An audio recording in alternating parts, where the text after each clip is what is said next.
ये कहानी एक ऐसे गेम के खत्म होने से शुरू होती है जो पूरे 3 साल तक चला था। लेकिन ये समय हमारे प्रोटैगनिस्ट के लिए बिल्कुल भी काफी नहीं था। वो जापान का एक हार्डकोर गेमर है और इस गेम की एंडिंग से वो बेहद डिसअपॉइंटेड है। उसके लिए ये गेम पूरी तरह ट्रैश था। वो ऐसा गेम चाहता था जिसे पूरा करने में कम से कम 10 साल लगे, क्योंकि उसकी जिंदगी में करने को और कुछ खास था ही नहीं, बस नौकरी और गेमिंग। इतना निराश होने के बाद भी वो समय बर्बाद नहीं करता और तुरंत एक नया हार्डकोर वीडियो गेम सर्च करता है। उसकी शर्त सिर्फ एक थी, गेम का बैलेंस पूरी तरह गार्बेज होना चाहिए। जैसे ही वो ये शब्द अपने ब्राउज़र में टाइप करता है, उसकी स्क्रीन पर एक मिस्टीरियस फैंटेसी वर्ल्ड दिखाई देता है। एक अनजान कंपनी उसे ऐसा गेम ऑफर करती है जो कभी खत्म नहीं होता। ये एक ऐसा फैंटेसी वर्ल्ड है जहां स्वॉर्ड्स और मैजिक मौजूद हैं। ये देखते ही वो तुरंत इंटरेस्टेड हो जाता है। इसके बाद वो डिफ़िकल्टी सेटिंग्स चेक करता है, इजी, नॉर्मल और एक अजीब सी डिफ़िकल्टी, हेल मोड। डिस्क्रिप्शन में साफ लिखा होता है कि यहाँ रिग्रेट तुम्हारी सबसे छोटी समस्या होगी, क्योंकि तुम्हें एब्सोल्यूट डिस्पेयर का सामना करना पड़ेगा। हेल मोड में लेवल अप करने के लिए नॉर्मल मोड से 100 गुना ज्यादा एक्सपीरियंस चाहिए। लेकिन वो इन सब बातों से बिल्कुल भी नहीं डरता। वो ये सब पहले भी कई बार सुन चुका था। बिना सोचे समझे वो हेल मोड सिलेक्ट कर लेता है। इसके बाद उसके सामने कई कैरेक्टर क्लासेस आती हैं, swordsman, spear user, sword master, hero और यहां तक कि डीमन लॉर्ड भी। लेकिन एक क्लास उसका पूरा ध्यान खींच लेती है। ही वो ये ऑप्शन सिलेक्ट करता है, वो अचानक गायब हो जाता है और पीछे सिर्फ एक खाली रूम रह जाता है। अगली चीज जो वो महसूस करता है वो ये कि सब कुछ ल्यूक वार्म लग रहा है, जो काफी रिलैक्सिंग है। लेकिन कुछ ही सेकंड्स में वो फीलिंग पूरी तरह बदल जाती है और जिस जगह वो है वो टाइट होने लगती है, जिससे उसे सांस लेने में डिफिकल्टी होने लगती है। थोड़ी देर बाद वो इस न्यू वर्ल्ड में एक न्यू बॉर्न बेबी की तरह पैदा होता है और तभी उसे समझ आता है कि ये री इनकारनेशन सच में लिटरल है। उसका फादर उसे खुशी से गोद में उठाता है और जब वो देखता है कि बच्चा लड़का है तो बताता है कि उसका नाम पहले से तय है, उसका नाम एलन होगा। एलन अपने नए नाम और नई लाइफ को आसानी से एक्सेप्ट कर लेता है, क्योंकि उसकी प्रीवियस लाइफ कुछ खास मेमोरेबल नहीं थी। पहले वो 35 इयर्स का एक अनएजुकेटेड आदमी था जिसके पास ना मनी थी ना कोई फ्यूचर प्लान। रोमांस में भी वो टोटली फेल था और एक व्हाइट कॉलर ऑफिस वर्कर की बोरिंग लाइफ जी रहा था। उसका नाम केनिची यमाडा था। अब वो इस नए वर्ल्ड में एलन बन चुका है और उसकी एज सिर्फ 1 ईयर है। वो अभी बोल नहीं सकता, लेकिन अपने आप सोच सकता है और वर्ड समझ सकता है। इससे वो समझ जाता है कि शायद जापानीज ही इस वर्ल्ड की कॉमन लैंग्वेज है। उसका जन्म एक सर्व फैमिली में हुआ है, जैसा उसने शुरुआत में चूज किया था। ये एक फ्रंटियर विलेज है जहां लोग खेती करने के लिए रूलिंग लॉर्ड को टैक्स देते हैं, इसलिए इस विलेज का अभी कोई नाम नहीं है। उसके फादर का नाम रोडन है, जो एक हार्ड वर्किंग फैमिली मैन है, जो हर दिन खेतों में और घर के लिए मेहनत करता है। उसकी मदर का नाम थेरेसिया है, जो बहुत प्रिटी है और उतनी ही स्वीट भी है। दोनों अभी यंग हैं। अभी एलन उनका इकलौता बच्चा है, लेकिन पेरेंट्स इतने लविंग हैं कि वो जानता है फ्यूचर में उसे सिबलिंग जरूर मिलेंगे। थोड़ी देर बाद एलन को नींद आने लगती है तो थेरेसिया उसे सुला देती है और रोडन के साथ डिनर करने चली जाती है। जैसे ही वो अकेला होता है, एलन स्टैट विंडो ओपन करने की कोशिश करता है, लेकिन कुछ भी नहीं होता, जिससे वो डिसअपॉइंटेड हो जाता है। क्योंकि बेबी लाइफ भले ही पीसफुल हो, लेकिन वो समनर है और कुछ एक्शन लेना चाहता है। वो कई बार ट्राई करता है और धीरे धीरे होप खोने लगता है, लेकिन फिर भी वो बस ऐसे ही एक बार और ट्राई करता है और इस बार उसके ऊपर एक ब्राइट लाइट दिखाई देती है और अचानक उसके सामने एक बुक आ जाती है। वो इतना शॉक्ड और एक्साइटेड हो जाता है कि उसके मुंह से स्क्रीम निकल जाती है। वो आवाज सुनते ही उसके पेरेंट्स तुरंत रूम में दौड़ कर आते हैं। एलन समझ जाता है कि वो बुक उन्हें नहीं दिखा सकता, इसलिए वो जल्दी से उसे गायब कर देता है और सोने का नाटक करता है। उसके पेरेंट्स कंफ्यूज हो जाते हैं, लेकिन मान लेते हैं कि वो नींद में बोल रहा था। जैसे ही वो चले जाते हैं, एलन फिर से उठता है और दोबारा ट्राई करता है और बुक फिर से उसके सामने आ जाती है। पूरे 1 साल की कोशिश के बाद आखिरकार वो चीज देख पाता है जिसका वो इंतजार कर रहा था। बुक में उसकी करंट स्टैट्स दिखाई देती हैं। वो अभी लेवल 1 है और उसकी क्लास समनर है, बिल्कुल वैसा ही जैसा उसने एक्सपेक्ट किया था। बुक का एक पेज उसकी समनिंग स्किल के डिटेल्स दिखाता है, जहां वो सीखता है कि समन और क्रिएट दोनों की अलग स्किल एक्सपीरियंस होती है। मतलब जितना ज्यादा वो यूज करेगा उतना ज्यादा वो स्किल लेवल अप होगी। फिलहाल उसके पास 0 एक्सपीरियंस है, जो ऑब्वियस है। इसके बावजूद उसके पास समन क्रिएट करने का ऑप्शन अवेलेबल है, लेकिन अभी वो सिर्फ इंसेक्ट्स और बीस्ट्स तक ही लिमिटेड है। वो नोटिस करता है कि वो अभी सिर्फ एच लेवल इंसेक्ट्स और बीस्ट्स ही एक्सेस कर सकता है, जो सबसे लोएस्ट कैटेगरी है। तभी बुक एक और पेज दिखाती है जिसमें उसके लिए एक मैसेज लिखा होता है, जहां उसे थैंक्स कहा जाता है। उस मैसेज में उसे पेट्रोनेज के बारे में बताया जाता है और उससे पूछा जाता है कि क्या वो इस इसेकाई वर्ल्ड को एंजॉय कर रहा है या नहीं। उसी लेटर में गॉड ऑफ क्रिएशन अपने ग्रिमवॉर को लीड डिलीवर करने के लिए अपॉलॉजी भी करता है। एलन इसे बस एडमिनिस्ट्रेटर की तरफ से आया हुआ लेटर मान लेता है, वही गॉड ऑफ क्रिएशन जिसका नाम एल्मिया बताया गया है।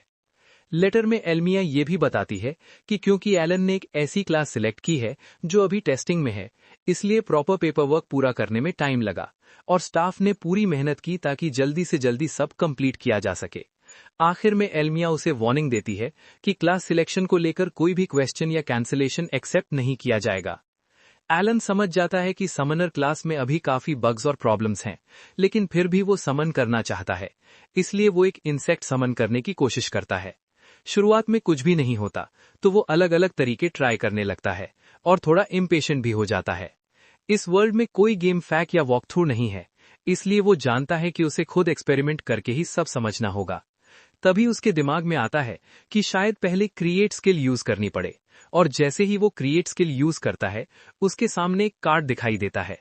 उसकी पहली समनिंग एक एच रैंक इंसेक्ट कार्ड होती है जिसमें एंड्योरेंस +1 और एजिलिटी +1 होता है, जो बेसिक है, लेकिन फिर भी एलन के लिए ये एक बहुत बड़ी अचीवमेंट है। एलन एक्साइटमेंट में उस कार्ड से इंसेक्ट समन करने की कोशिश करता है, लेकिन तभी उसकी मदर रूम में आ जाती है। उसे देखते ही वो फिर से सोने का नाटक करता है और डिसाइड करता है कि आज शांत रहेगा और समनिंग कल करेगा। अगले दिन जैसे ही तेरेसिया उसे अकेला छोड़ती है ताकि वो नैप ले सके, एलन बिना टाइम वेस्ट किए इंसेक्ट समन करता है। कार्ड तुरंत लाइट पार्टिकल्स में बदल जाती है और सारी लाइट मिलकर एक बड़ा ग्रास हॉप बना देती है जो सीधे उसके फेस पर जंप करता है। पहले तो एलन डर जाता है, लेकिन इंसेक्ट को ध्यान से देखने के बाद वो सोचता है कि क्या ये उसके ऑर्डर सुनेगा। वो इंसेक्ट को अपने पास आने को कहता है, लेकिन वो उसे इग्नोर करके रूम से बाहर चला जाता है, जिससे एलन को लगता है कि ये बस एक डम बग है। एलन ग्रिमवॉर चेक करने का फैसला करता है ताकि शायद कुछ हेल्प मिल सके। ग्रिमवॉर उसे ग्रासहॉपर की स्टैट्स दिखाता है और वो ये भी देखता है कि वो उसका नाम रख सकता है, इसलिए वो उसका नाम डीना रख देता है। ग्रिमवॉर में एक बफ सेक्शन भी होता है, लेकिन उसे शुरू में समझ नहीं आता कि इसका मतलब क्या है। वहां वो देखता है कि एंड्योरेंस और एजिलिटी +1 है और थोड़ी देर में उसे रियलाइज होता है कि ये बफ्स एक्चुअली उसकी खुद की स्टैट्स को बूस्ट कर रहे हैं। एलन एक्साइटमेंट में अपनी आवाज थोड़ी तेज कर देता है और तेरेसिया तुरंत रूम में आ जाती है। जैसे ही वो जायंट इंसेक्ट को देखती है वो पैनिक कर जाती है और बिना सोचे ग्रास हॉपर को पैर से कुचल देती है। इस तरह एलन की पहली समनिंग खत्म हो जाती है।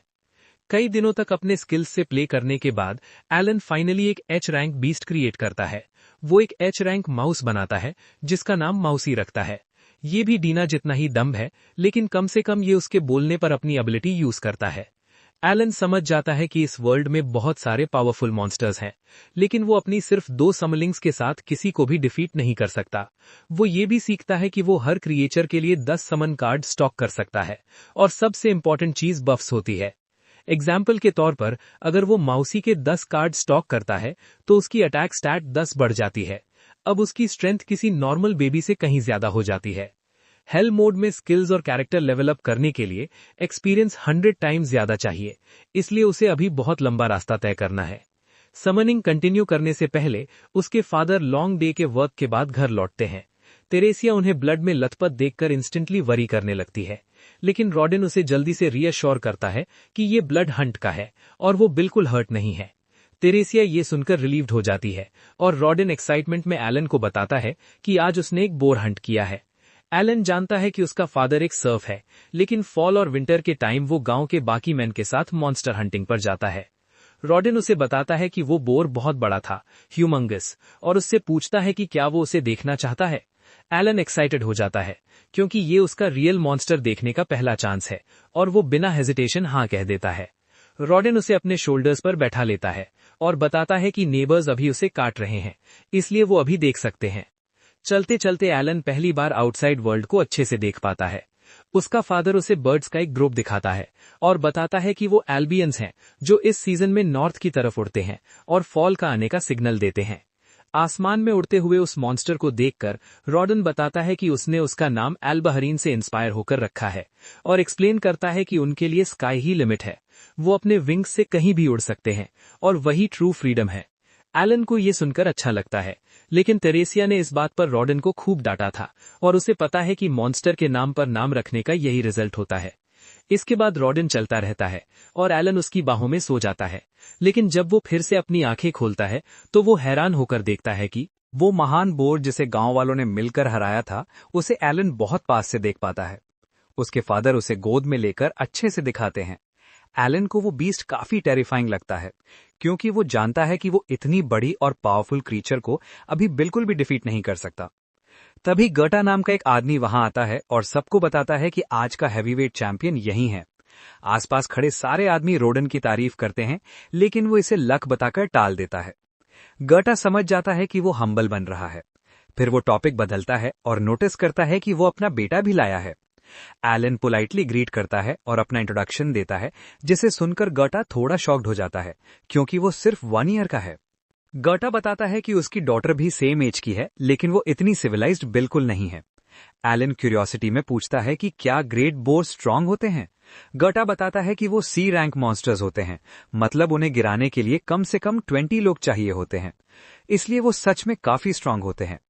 एलन इस इन्फॉर्मेशन को अपने दिमाग में स्टोर कर लेता है, क्योंकि इससे उसे एक बेंचमार्क मिल जाता है।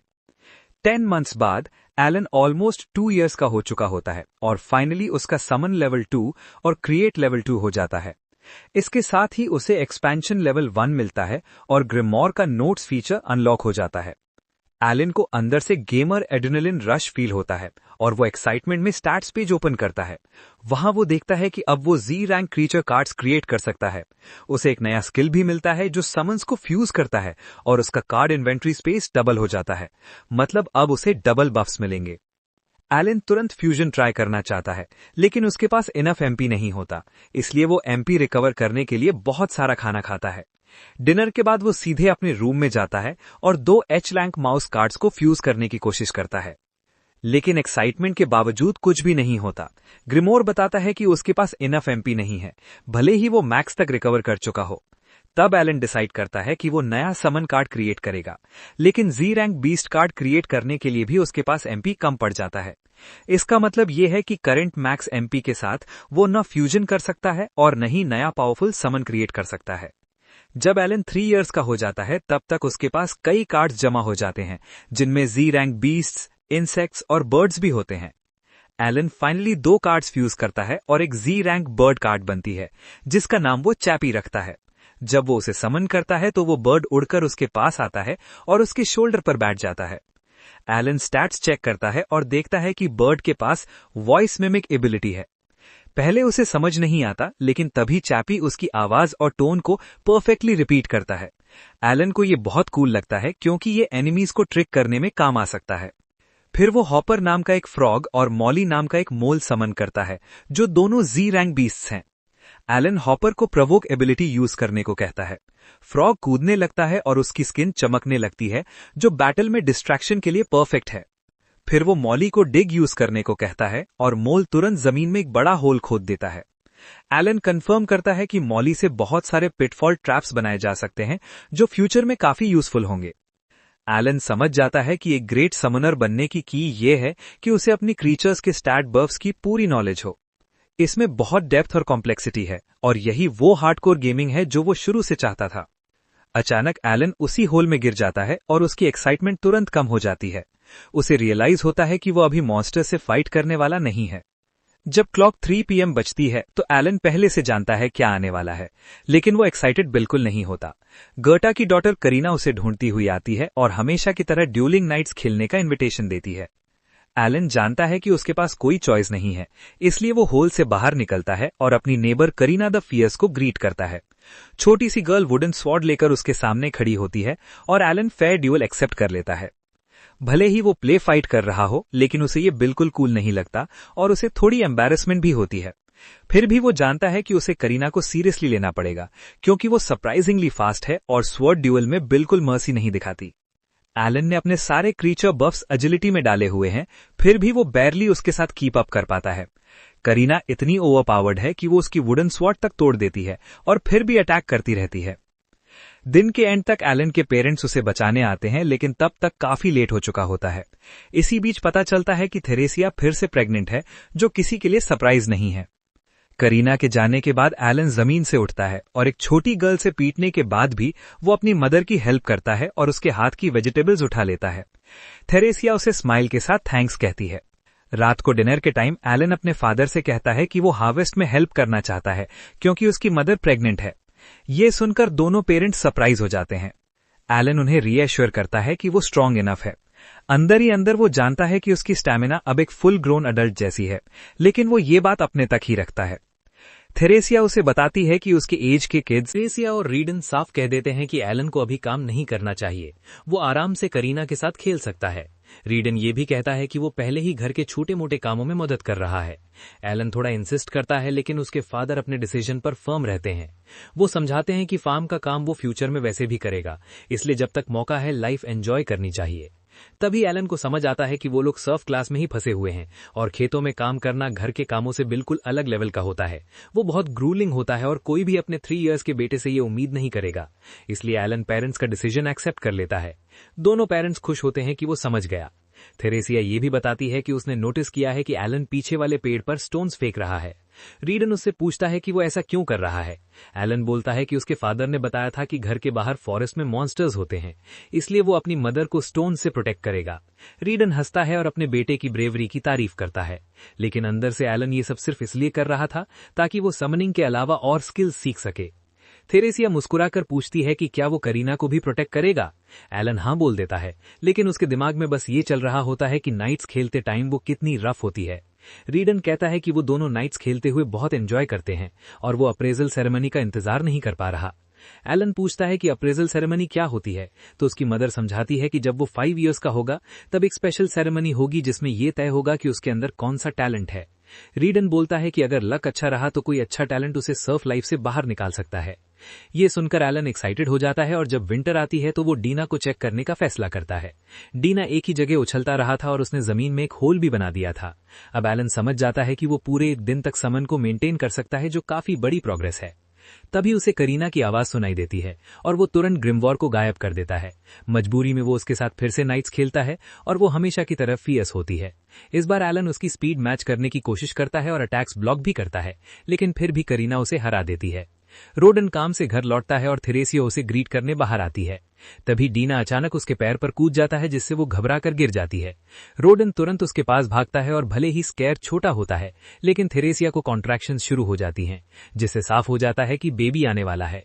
करीना जल्दी से अपनी मदर को बुलाने चली जाती है और रोडन और एलन सब तैयारियां करते हैं। एलन को समझ नहीं आता कि क्या करना चाहिए और उसे लगता है कि काश उसने कोई बर्थिंग सिम गेम खेला होता, लेकिन उसका फादर भी उतना ही कंफ्यूज्ड होता है, भले ही ये उसका सेकंड टाइम है। खुशकिस्मती से करीना की मदर मटिल्डा सही टाइम पर पहुंच जाती है और लास्ट टाइम की तरह हेल्प करती है। वो सारे मेन को बाहर जाने को कहती है और बोलती है कि लेडीज संभाल लेंगी। वो उन्हें बाहर निकाल देती है। उस रात सबको बाहर सोना पड़ता है, जबकि मटिल्डा और उसकी डॉटर थेरेसिया मदद करती हैं। सुबह होते होते एक बेबी बॉय जन्म लेता है। रोडन कॉन्फिडेंट होकर उसका नाम मैश रख देता है। हालांकि थेरेसिया को उम्मीद होती है कि ये नाम किसी मॉन्स्टर से इंस्पायर्ड न हो। एलन सोचने लगता है कि उसने रीइंकारनेट क्यों किया। वो जानता है कि उसका गोल लेवल्स मैक्स करना है, लेकिन फैमिली लाइफ भी काफी वार्म लगती है। वो श्योर नहीं है कि वो ये सब कैसे करेगा, लेकिन वो अपने पूरे फैमिली को सर्फ लाइफ की मेहनत से बाहर निकालना चाहता है। जब एलन फाइनली 5 इयर्स का हो जाता है तब अप्रेजल सेरेमनी का टाइम आ जाता है। वो अपने फादर से पूछता है कि ये कैसी होती है। रीडन बताता है कि ये एक स्पेशल इवेंट है जिसमें सर्फ से लेकर नोबल तक सब पार्टिसिपेट करते हैं। अगर कोई टैलेंट मिला तो सर्फ लाइफ से बाहर निकलने का चांस मिलता है, लेकिन राइवल्स बहुत होते हैं। जैसे ही ये लैंड सेटल हुआ था, लोग लगातार बच्चे पैदा कर रहे थे, इसलिए बहुत सारे किड्स अब 5 इयर्स के होने वाले हैं, जिनमें एलन भी शामिल है। तभी करीना आती है और बोलती है कि अप्रेजल सेरेमनी में साथ चलें, क्योंकि वो भी सेम एज की है। करीना बहुत एक्साइटेड होती है और बोलती है कि अगर उसे स्वॉर्ड्स वुमेन अप्रेज किया गया तो वो नाइट बनेगी। एलन देखता है कि वहां कुछ लोग बहुत वेल ग्रूम्ड है और उसे डाउट होता है कि क्या वो सच में कॉमनर्स हैं। उसे सरप्राइज होता है कि सब एक साथ सेरेमनी में शामिल हो रहे हैं और वो साफ देख सकता है कि कुछ लोग उनसे कहीं बेटर ड्रेस्ड हैं। कुछ लोग चलते हुए उसके लुक्स पर कमेंट करते हैं और बोलते हैं कि उसके डार्क हेयर और आईज देखकर लगता है कि वो सर्फ है। सेरेमनी शुरू होने से पहले चर्च से 3 प्रीस्ट्स बाहर आते हैं और अनाउंस करते हैं कि गॉड ऑफ क्रिएशन इल्मिया सबको बराबर अपॉर्चुनिटी देती है। इस कंट्री में ऐसे हीरोज हुए हैं जिनकी लीनिएज सर्फ लाइफ से शुरू हुई थी। एग्जाम्पल के तौर पर केसेस द सेंट बर्थ से कॉमनर था और डाइवर्क द स्वॉर्ड लॉर्ड एक सर्फ था। तभी एलन को याद आता है कि गेम में लिखा था कि हीरो और स्वॉर्ड लॉर्ड जैसी क्लासेस उसे समझ आता है कि इस दुनिया में हर किसी को लो सोशल क्लास से ही शुरुआत करनी पड़ती है। पहले उसे लगा था कि ये सब सिर्फ गेम की कॉन्फ़िगरेशन है, लेकिन अब साफ हो जाता है कि ये रूल पूरी वर्ल्ड पर लागू होता है। इसलिए ऊपर से लेकर नीचे तक सबको अप्रेजल सेरेमनी से गुजरना पड़ता है। सभी लोग सेरेमनी के लिए अंदर जाते हैं और एलन वहां लगे हुए गॉड्स के स्टैचूज देखता है, जिनकी इस दुनिया में पूजा होती है। बीच वाला स्टैचू देखकर उसे तुरंत पहचान हो जाती है, ये एल्मिया है, गॉड ऑफ क्रिएशन, वही जिसने उसे कभी लेटर भेजा था। जैसे ही अप्रेजल सेरेमनी शुरू होती है, प्रीस्ट्स बताते हैं कि सबसे पहले विलेज चीफ्टन देबोजी के बेटे पैलेमस की बारी होगी। उससे कहा जाता है कि वो क्रिस्टल बॉल पर अपना हाथ रखे और समझाया जाता है कि उसके टैलेंट और एट्रीब्यूट्स पीछे लगे मेटल प्लेट पर अपने आप लिख जाएंगे। बच्चा इंस्ट्रक्शंस फॉलो करता है और जैसे ही वो क्रिस्टल बॉल को छूता है, वैसे ही उसके स्टैट्स मेटल प्लेट पर दिखने लगते हैं। एलन नोटिस करता है कि ये बिल्कुल उसी तरह है जैसे उसके ग्रिमवॉर में स्टैट पेज दिखता है। पैलेमस को मर्चेंट बनने का टैलेंट मिलता है, जो उसके पिता के लिए बहुत बड़ी खुशी की बात होती है। एलन समझ जाता है कि यहाँ किसी भी तरह का टैलेंट मिलना सेलिब्रेशन जैसा माना जाता है और एट्रीब्यूट्स नंबर्स की जगह रैंक्स में दिखते हैं। वो कंफर्म करने के लिए अपना ग्रिमवॉर चेक करता है और उसे ये बात बहुत पसंद आती है कि ये सब सिर्फ वही देख सकता है।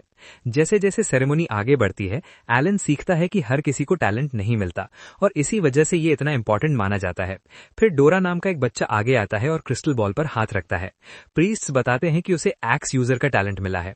एलन हैरान हो जाता है क्योंकि ये पहला ए रैंक एट्रीब्यूट होता है जो उसने देखा है और लगता है कि बिना टैलेंट के इससे ऊंचा रैंक मिल ही नहीं सकता। लगभग सब बच्चों की अप्रीजल होने के बाद आखिर में क्रीना की बारी आती है। वो बहुत एक्साइटेड होकर क्रिस्टल बॉल की तरफ दौड़ती है। तभी अचानक क्रिस्टल बॉल चमकने लगता है और पूरा हॉल चौंक जाता है क्योंकि क्रीना को सोर्ड लॉर्ड का टैलेंट मिलता है, जो सबसे बेस्ट टैलेंट्स में से एक है। गर्ता खुशी से अपनी बेटी को बताता है कि उसने जैकपॉट मार लिया है, लेकिन क्रीना थोड़ी डिसअपॉइंटेड होती है क्योंकि वो सोर्ड्स वुमन बनना चाहती थी। एलन को बिल्कुल भी सरप्राइज नहीं होता क्योंकि उसकी ओवरपावर्ड स्ट्रेंथ का यही एक रीजन हो सकता है। अब आखिर में एलन की बारी आती है। वो खुश होता है कि अब उसके पेरेंट्स को पता चल जाएगा कि वो समनर है। जैसे ही वो क्रिस्टल बॉल पर हाथ रखता है, वो पहले से कहीं ज्यादा तेज चमकता है और एलन पीछे की तरफ गिर जाता है। राइडन तुरंत उसे चेक करता है, लेकिन एलन बोल देता है कि क्रीना ने उसे इससे भी ज्यादा दर्द दिया है। वो जल्दी से उठकर मेटल प्लेट देखने जाता है। राइडन प्रीस्ट से कहता है कि उन्हें पढ़ना नहीं आता, इसलिए अगर वो बता दे कि एलन का टैलेंट क्या है तो अच्छा रहेगा। प्रीस्ट मान जाता है, लेकिन जैसे ही वो बोलता है कि एलन के पास कोई टैलेंट नहीं है, सारी एक्साइटमेंट खत्म हो जाती है। एलन समझ जाता है कि कुछ तो गड़बड़ है। वो खुद जाकर मेटल प्लेट देखता है और वहां देखता है कि जहां टैलेंट लिखा होना चाहिए, वहां सिर्फ टेक्स्ट ग्लिच दिख रहा है। उसका मूड खराब हो जाता है और वो गॉड ऑफ क्रिएशन को ब्लेम करता है कि उसे अपना गेम डीबग करना सीखना चाहिए, क्योंकि अब कोई नहीं जान पाएगा कि वो समनर है। टैलेंट न होने के बावजूद राइडन उसे घर वापस ले जाता है, जहां उसकी मां उसका इंतजार कर रही होती है। डिनर के समय उसके पिता उसे समझाते हैं कि टैलेंट से कुछ फर्क नहीं पड़ता, क्योंकि वो हमेशा उनका प्राइड रहेगा। टेरेसा भी अग्री करती है। एलन जानता है कि वो इतने गरीब हैं कि उनके पास बाथटब तक नहीं है, फिर भी वो खुश है कि उसका जन्म इसी फैमिली में हुआ। रात को वो अपना ग्रिमवॉर चेक करता है और देखता है कि उसके सारे एट्रीब्यूट्स ई रैंक के हैं। तब उसे आज की सबसे बड़ी सीख मिलती है कि इस दुनिया में सिर्फ वही हेल मोड पर खेल रहा है। सेरेमनी में जितने भी बच्चे थे सब 5 साल के थे, मतलब सब लेवल 1 पर थे। रैंक सिस्टम शायद ये दिखाता है कि लेवल अप होने पर ग्रोथ कितनी होगी, इसलिए वो मान लेता है कि हेल मोड में उसकी प्रोग्रेस नॉर्मल से बहुत कम है और उसी हिसाब से रैंक्स भी फ्रैक्शन में दिख रहे हैं।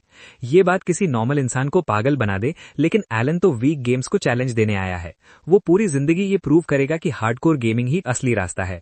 फिर भी सेरेमनी वाला ग्लिच साफ दिखाता है कि डेवलपर्स को इसे फिक्स करना होगा, इसलिए वो डिसाइड करता है कि वो कंप्लेंट करेगा और लेटर्स की बारिश कर देगा, क्योंकि नो लाइफ गेमर को अंडर एस्टिमेट नहीं किया जा सकता। समय गुजरता है और एक दिन एलन नोटिस करता है कि उसके पिता थोड़ा अजीब बिहेव कर रहे हैं। उसकी मां बताती है कि वो कल देर से घर आए थे, तभी से ऐसे हैं। थोड़ी देर बाद वो गर्टा के घर जाते हैं क्रीना के सोर्ड लॉर्ड बनने की खुशी सेलिब्रेट करने के लिए। क्रीना एक्साइटेड होकर एलन को बताती है कि सोर्ड लॉर्ड सोर्ड्स वुमन से भी ज्यादा पावरफुल होता है। अब क्रीना और भी ज्यादा स्ट्रांग होने वाली है। ये सुनकर एलन नकली सरप्राइज दिखाता है और जानबूझकर डम बनने का एक्ट करता है। वो बोलता है कि वो तो पहले से ही अपनी ताकत से उसे रौंद देती है। मिटिल्डा बताती है कि विलेज चीफ्टन थोड़ी देर पहले आया था और सेलिब्रेशन के लिए लिकर की एक बॉटल गिफ्ट करके गया है, इसलिए आज उसे खोल सकते हैं। रॉडन थोड़ा नाराज सा एटीट्यूड रखते हुए उन्हें कॉन्ग्रेचुलेट करता है और बोलता है कि अब मजे से शराब पी सकते हो। गर्टा भी उसी टोन में जवाब देता है और कहता है कि इस घर में पहले गेस्ट्स ड्रिंक करते हैं। एलन सोचने लगता है कि कहीं उसके पिता सोर्ड लॉर्ड वाली बात से जेलस तो नहीं है, लेकिन वो जानता है कि रॉडन इतना पेटी नहीं है, तो जरूर कोई और रीजन होगा। रॉडन पहला ड्रिंक सर्व करने की कोशिश करता है, लेकिन गर्टा उसे रोक देता है और कहता है कि वो उस चेहरे के साथ डाली गई शराब नहीं पिएगा जो इतना खट्टा बना हुआ है। वो उसे बज़किल बनने से मना करता है। तभी रॉडन अचानक बॉटल जमीन पर पटक देता है और कहता है कि वो सच में खुश है क्योंकि करीना को बहुत अमेजिंग टैलेंट मिला है और ये सेलिब्रेशन की बात है। गर्टा उससे पूछता है कि फिर उसने ये क्यों कहा था कि वो उनके फैमिली से टाइज तोड़ रहा है। ये सुनकर सब शॉक हो जाते हैं। रॉडन याद दिलाता है कि वो ऐसा नहीं चाहता, लेकिन करीना का टैलेंट बहुत एक्स्ट्रा ऑर्डिनरी है, इसलिए वो नाइटहुड ज्वाइन कर सकती है और कंट्री की सर्विस कर सकती है। यहां तक कि वो नोबिलिटी भी बन सकती है और ऐसे लोग सर्व्स के साथ सोशलाइजिंग करके अपना टाइम वेस्ट नहीं करते। एलन तब समझ जाता है कि उसके पिता असल में उनका भला करने की कोशिश कर रहे हैं, जिसकी उन्होंने मांग भी नहीं की थी। रॉडन इंसिस्ट करता है कि सोर्ड लॉर्ड बनना बहुत बड़ी बात है, लेकिन गर्टा सख्ती से बोलता है कि इससे कोई फर्क नहीं पड़ता। एलन अब उनकी लड़ाई से थकने लगता है, तो वो करीना से कहता है कि वो दोनों को शांत करवाए। करीना तुरंत अपनी वुडन स्वॉर्ड उठा लेती है और बीच में कूदने को रेडी हो जाती है, लेकिन उससे पहले ही मटिल्डा और तेरेसिया सिचुएशन को कंट्रोल में ले लेती हैं। जब सब फाइनली शांत हो जाते हैं तो एलन मटिल्डा से पूछता है कि क्या वो हमेशा से ऐसे ही थे। वो बताती है कि फादरहुड ने उन्हें थोड़ा काम कर दिया है, लेकिन पहले वो बहुत हॉट हेड थे और अक्सर एक दूसरे को पंच मार देते थे। तेरेसिया पुरानी यादों को याद करके मुस्कुराती है और बताती है कि वो चारों चाइल्डहुड फ्रेंड्स हैं और सेम विलेज में साथ बड़े हुए थे। मेटिल्डा बताती है कि करीब 10 साल पहले एक नई विलेज बसाने की खबर फैली थी और तब उन्होंने साथ में वहां जाने का डिसीजन लिया था। उन्होंने ग्रुप डिस्कशन किया था कि मिलकर अपने घर बनाएंगे, इसलिए दोनों घरों का डिजाइन सेम है। रॉडन बताता है कि लेबर और सप्लाईज को देखते हुए दोनों घर एक साथ बनाना ज्यादा आसान था। गर्टा कहता है कि सपोर्ट बीम्स उसने लगाए थे और रॉडन याद दिलाता है कि वॉल फॉर फ्लोर्स उसने बनाए थे। गर्टा हंसते हुए कहता है कि रूफ भी उसी ने बनाई थी। रॉडन बताता है कि उसने शादी के दिन के बाद कभी शराब नहीं पी थी और गर्टा कहता है कि उसके साथ भी सेम है। अच्छी लिकर पीने के बाद आखिरकार रॉडन और गर्टा के बीच पीस हो जाती है। अगले दिन जब वो काम कर रहे होते हैं तो किसी के द्वारा गर्टा को बताया जाता है कि ऑर्डर ऑफ लाइट्स करीना से मिलने आ रहे हैं। ये सुनते ही रॉडन और गर्टा अपने बच्चों के साथ कॉमनर विलेज की तरफ निकल जाते हैं। रास्ते में बहुत सारे लोग इकट्ठा हो जाते हैं सिर्फ करीना को देखने के लिए। एलन कहता है कि लगता है सोर्ड लॉर्ड वाली खबर पहले ही फैल चुकी है। तभी डोरा अचानक उसके पास आता है और एलन उसे अप्रेजल सेरेमनी वाला बच्चा पहचान लेता है। वो देखता है कि डोरा पहले से ही अपने AB rank x user talent का शो ऑफ कर रहा है। हालांकि उसके हाथ में सिर्फ एक मोटी लकड़ी की स्टिक होती है। डोरा उसे ताना मारते हुए पूछता है कि वो यहाँ क्या कर रहा है और बोलता है कि टैलेंटलेस लूजर्स की यहाँ कोई जगह नहीं है। एलन कुछ बोल पाता उससे पहले ही करीना आगे आकर एलन को डिफेंड करती है और कहती है कि वो यहाँ इसलिए है क्योंकि वो स्ट्रांग है। डोरा उस पर भरोसा नहीं करता और उसे याद दिलाता है कि एलन के सारे रैंक्स E थे और वो एक सर्फ है। करीना गुस्से में उसे काटने दौड़ती है, लेकिन उसका पिता जल्दी से उसे पकड़कर रोक लेता है। तभी विलेज चीफ्टन अनाउंस करता है कि ऑर्डर ऑफ नाइट्स आ चुका है और सब लोग रास्ता छोड़ देते हैं। सब लोग कैप्टन को पहचान लेते हैं जो एक फेमस सोर्ड मास्टर जेनॉफ होता है। करीना असली नाइट्स को देखकर बहुत ज्यादा एक्साइटेड हो जाती है। 3 साल हो चुके हैं जब से वो और एलन नाइट्स खेलते आ रहे हैं और आज वो असली नाइट्स को देख रही है। करीना खुशी खुशी नाइट कैप्टन को अपना इंट्रोडक्शन देती है और एलन सोचता है कि क्या वो विलेज छोड़कर नाइट बनने चली जाएगी। गर्टा जल्दी से जेनॉफ को बताता है कि उसकी बेटी सिर्फ 5 साल की है और उसने कभी असली सोर्ड को हाथ भी नहीं लगाया है, इसलिए उसका कोई चांस नहीं है। जेनॉफ को इसमें कोई प्रॉब्लम नहीं दिखती क्योंकि आखिर में वो फिर भी सोर्ड लॉर्ड है, जब तक कि गर्टा ये मानने से डर रहा हो कि उसने अप्रीजल सेरेमनी के रिजल्ट्स फेक किए हैं ताकि बैरन ग्रैनविल को धोखा दिया जा सके।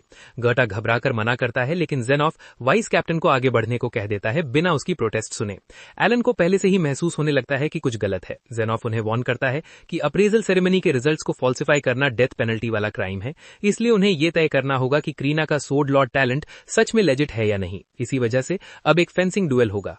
गर्टा उससे दया की भीख मांगता है और बोलता है कि उसकी बेटी की जान खतरे में है, लेकिन ज़ीनोव साफ शब्दों में कह देता है कि करीना को लड़ना ही होगा, वरना उसी जगह उसे और उसके पूरे फैमिली को एग्जीक्यूट कर दिया जाएगा। एलन ने इतना एक्सट्रीम कुछ सोचा भी नहीं था और उसे साफ लग रहा था कि ये बिल्कुल अनफेयर है। वो मन ही मन सोचता है कि क्या इन लोगों का दिमाग खराब हो गया है। वहां मौजूद हर इंसान टेंस और वरीड दिख रहा होता है, लेकिन जैसे ही करीना पहली बार असली स्वॉर्ड देखती है वो तुरंत उसकी तरफ दौड़ती है और मासूमियत से पूछती है कि क्या वो उसे यूज कर सकती है। बिना किसी हेजिटेशन के वो बड़ी सी स्वॉर्ड उठा लेती है और एक्साइटेड होकर नाइट्स के वाइस कैप्टन को डुएल के लिए चैलेंज करती है। वाइस कैप्टन अपना नाम लिब्रॉन बताता है और उसका चैलेंज एक्सेप्ट कर लेता है। वो बड़ी आसानी से करीना का पहला अटैक ब्लॉक कर लेता है। करीना बिना किसी एफर्ट के स्वॉर्ड घुमाती है है और डोरा ये देखकर शॉक हो जाता है कि वो ऐसी स्वॉर्ड चला रही है जो उसकी हाइट के बराबर है। एलन जानता है कि रोज की प्ले फाइटिंग की वजह से क्रीना की स्वॉर्ड मास्टरी स्किल लगभग लेवल 5 तक होनी चाहिए, लेकिन उसे ये नहीं पता कि ये असल फाइट में कितना काम आएगी। लिब्रॉन आखिरकार काउंटर अटैक करने का फैसला करता है और क्रीना मुश्किल से अपनी स्वॉर्ड से उसका वार रोक पाती है। ये देखकर उसका पिता घबरा जाता है। वो पीछे हटती है और फिर से उस पर चार्ज करती है, लेकिन लिब्रॉन एक जोरदार किक से उसे दीवार से टकरा देता है। गर्टा पूरी तरह बेकाबू हो जाता है, लेकिन नाइट्स उसे पकड़ लेते हैं ताकि वो बीच में ना आ सके। राइडिन और एलन भी ये सब देख नहीं पाते और उन्हें भी नाइट्स पकड़ लेते हैं। एलन अंदर से बहुत गुस्से में होता है क्योंकि ये साफ तौर पर एक 5 साल की बच्ची के लिए बहुत ज्यादा है और भले ही वो स्वॉर्ड लॉर्ड हो, एडल्ट के पास स्किल और लेवल दोनों का एडवांटेज होता है। सबकी चिंता के बावजूद क्रीना दोबारा खड़ी हो जाती है और अब उसके चारों तरफ एक इंटेंस ऑरा फैल जाती है। यहां तक कि वाइस कैप्टन भी उस प्रेशर को महसूस करता है और जल्दी जल्दी उसके अटैक्स ब्लॉक करने लगता है, लेकिन इस बार क्रीना इतनी स्ट्रांग हो जाती है कि वो अपनी जगह तक नहीं संभाल पाता और समझ जाता है कि ये कोई एक्स्ट्रा स्किल है। एलन पूरी लड़ाई को हैरानी से देखता रहता है और आखिर में क्रीना आखिरी वार करती है, जिससे लिब्रॉन की स्वॉर्ड 2 टुकड़ों में टूट जाती है। तभी ज़ीनॉब अनाउंस करता है कि डुएल खत्म हो गया है और सबको हथियार नीचे रखने को कहता है। क्रीना को सरप्राइज होता है कि ये इतनी जल्दी खत्म हो गया, लेकिन फिर भी वो लिब्रॉन को थैंक यू बोलती है और कहती है कि वो एक स्ट्रांग दादा है। लिब्रॉन उसे समझाने की कोशिश करता है कि वो इतना बूढ़ा नहीं है, वो सिर्फ 24 साल का है, लेकिन फिर हार मानकर वहीं गिर जाता है। पूरी भीड़ खुशी से चिल्लाने लगती है और क्रीना का नाम लेकर चीयर करती है। सब बोलते हैं कि एक 5 साल की बच्ची ने नाइट्स के वाइस कैप्टन को हरा दिया। अब सबको पूरा भरोसा हो जाता है कि वो असली स्वॉर्ड लॉर्ड है। गर्टा खुशी से हंसने लगता है और तुरंत अपनी बेटी को गर्व से गले लगा लेता है। राइडेन सिर्फ ये देखकर राहत महसूस करता है कि वो ठीक है। ज़ीनॉफ भी समझ जाता है कि क्रीना की टूटी स्वॉर्ड देखने के बाद अब कोई शक नहीं रह गया, इसलिए वो गर्टा को स्वॉर्ड लॉर्ड को पालने के लिए सम्मान देता है और अपने रूड बिहेवियर के लिए माफी मांगता है। गर्टा अभी भी अंदर से नाराज होता है, लेकिन ज़ीनॉफ बोलता है कि उसकी बेटी का टैलेंट बहुत शानदार है, इसलिए वो उसके फ्यूचर पर बात करना चाहता है। गर्टा को भरोसा नहीं होता, लेकिन ज़ीनॉफ कहता है कि वो अपने फ्रेंड्स को भी साथ ला सकता है। ये सुनकर गर्टा मान जाता है और फिर सब चीफ्टेन के रेजिडेंस में खाना खाने जाते हैं। एलन देखता है कि गर्टा अभी भी अपसेट है और वो उसे ब्लेम भी नहीं कर पाता। उसे ये भी समझ आता है कि कैप्टन और चीफ्टेन का बेटा वहां क्यों है, लेकिन उसे समझ नहीं आता कि डोरा और उसका पिता क्यों आए हैं। एलन मान लेता है कि डोरा बस स्वॉर्ड लॉर्ड के सामने ओवरशैडो नहीं होना चाहता। इस सब के बीच वो डिसाइड करता है कि वो टेबल पर रखे मोमो फ्रूट्स चुपके से घर ले जाएगा। ज़ीनॉफ सबको खाने के लिए कहता है और अपना प्रॉपर इंट्रोडक्शन देता है। वो बताता है कि वो नाइट्स का कैप्टन है और उसे उसके लॉर्ड ने भेजा था ये देखने के लिए कि क्या यहाँ कोई सच्चा स्वॉर्ड लॉर्ड पैदा हुआ है, और अब रिजल्ट बिल्कुल क्लियर है। ज़ीनॉफ देबोजी को बताता है कि इस फ्रंटियर विलेज का नाम पूरी तरह बसने के बाद उसके नाम पर रखा जाना था, लेकिन अब जब यहाँ स्वॉर्ड लॉर्ड का जन्म हुआ है तो उसके लॉर्ड ने फैसला किया है कि इस हिस्टोरिक मूवमेंट को सम्मान देने के लिए विलेज का नाम क्रीना विलेज रखा जाएगा। ये सुनकर गर्टा पूरी तरह शॉक हो जाता है और उसका गुस्से वाला चेहरा तुरंत गायब हो जाता है। देबोजी खुशी से ये डिसीजन एक्सेप्ट करता है और बैरन के फैसले का सम्मान करता है। ज़ीनॉफ बदलाव के लिए माफी मांगता है और बताता है कि 3 साल पहले एक स्वॉर्ड लॉर्ड एक काउंट फैमिली में पैदा हुआ था। एलन कपड़ों में फल छुपाते हुए ये सुनकर हैरान हो जाता है, क्योंकि उसे पूरा यकीन है कि स्वॉर्ड लॉर्ड सिर्फ सर्फ कॉमनर या बैरन क्लास में ही पैदा हो सकते हैं। ज़ीनॉफ आगे बताता है कि उस इंसान ने रॉयल फैमिली की सर्विस की, लेकिन एक्सपेक्टेशंस पर खरा नहीं उतरा। बाद में रीअप्रेजल हुआ और पता चला कि उसका टैलेंट बस एक नॉर्मल स्वॉर्ड्समैन का था। इसके बाद ये भी सामने आया कि कई नोबल्स ने अपने टैलेंट्स को बढ़ा चढ़ा कर बताया था, इसलिए किंगडम अब हर अप्रेजल रिजल्ट को अच्छे से वेरीफाई करता है। ज़ीनॉफ एक बार फिर माफी मांगता है। ज़ेनॉफ क्रीना को इतनी सख्त परीक्षा से गुजरने के लिए माफी मांगता है और गर्टा से कहता है कि वो अपनी बेटी को ऐसे ही संभाल कर पाले और एक सच्ची स्वॉर्ड लॉर्ड के रूप में आगे बढ़ने में उसकी मदद करे। वो बताता है कि जब क्रीना 12 साल की हो जाएगी तब वो एकेडमी में पढ़ने जा सकती है और आगे चलकर सीधे रॉयल फैमिली के अंडर सर्व कर सकती है। ज़ेनॉफ ये भी क्लियर करता है कि फ्यूचर में किसी समय एक इंस्ट्रक्टर इस विलेज में भेजा जाएगा, इसलिए जिस भी बच्चे के पास टैलेंट है उसे पूरी मेहनत से स्टडी करनी होगी ताकि एकेडमी में एडमिशन मिल सके।